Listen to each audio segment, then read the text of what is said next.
L'école informatique de finances EIFI, c'est une école départementale dépendant du ministère de Finances à la direction informatique. Cette école forme de cadres capables de résoudre le problème informatique qui se pose dans l'administration publique, comme le pense le directeur chef des services Joachim Landou. C'est une école départementale, n'est-ce pas? C'est une école du ministère des Finances.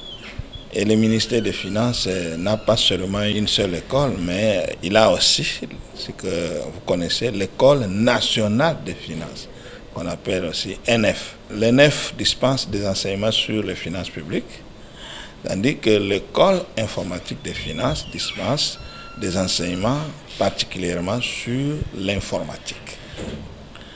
Donc, c'est ça, en fait, la mission de l'école informatique des finances qui existe depuis 1968. C'est la première institution d'enseignement informatique dans notre pays, au moment où les universités n'avaient pas encore organisé des enseignements en informatique, des facultés en informatique. Nous, depuis 1968, l'école existe déjà et forme des informaticiens. Au départ, l'informatique, c'était seulement au ministère des Finances et du budget, parce que l'ordinateur, qui est l'outil informatique, il n'y en avait qu'un seul pour le gouvernement. C'est comme cela que l'informatique, c'était seulement au ministère des Finances et du budget. À ce moment-là, il était nécessaire de créer au sein de la direction de l'informatique l'école pour former les informaticiens à ce que l'enseignement supérieur n'en formait pas encore. Avec ces services, cette école reste un organe clé pour les fonctionnaires qui viennent de différentes provinces. L'informatique est un métier, il faudrait que ceux qui s'engagent aient une formation professionnelle en informatique. C'est comme cela que nous recevons ici, les ressortissants ou les finalistes des autres universités, même ceux qui font l'informatique dans les universités, n'est-ce pas? Ils viennent chez nous, notamment pour le second cycle. Mais il y a une différence entre un licencié en informatique et un ingénieur concepteur en informatique. Donc, ce sont des gens qui viennent pour acquérir une formation, la formation requise pour être un informaticien professionnel. Et ça, c'est un besoin pour quiconque veut être à la page de l'informatique. Vous savez que l'informatique aujourd'hui a envahi le monde entier et tous les domaines, n'est-ce pas? Et c'est un peu comme, voilà, l'ordinateur, c'est l'informatique. Ok. Tout le monde peut aujourd'hui utiliser l'ordinateur. Mais les produits qui sont dans cet ordinateur, que nous, les communs des mortels, utilisent, ce sont les produits qui sont mis au point par les techniciens informatiques, par les informaticiens. Les programmes qui sont là-dedans, qui permettent aux communs des mortels d'utiliser l'outil informatique. Ces programmes-là, ça c'est le travail des informaticiens, des professionnels en informatique. Nous voulons quand même donner la chance à ceux qui ne connaissent pas cette école, n'est-ce pas, d'accéder à cette dimension professionnelle qui n'est pas ailleurs, vous comprenez, qui n'est pas ailleurs.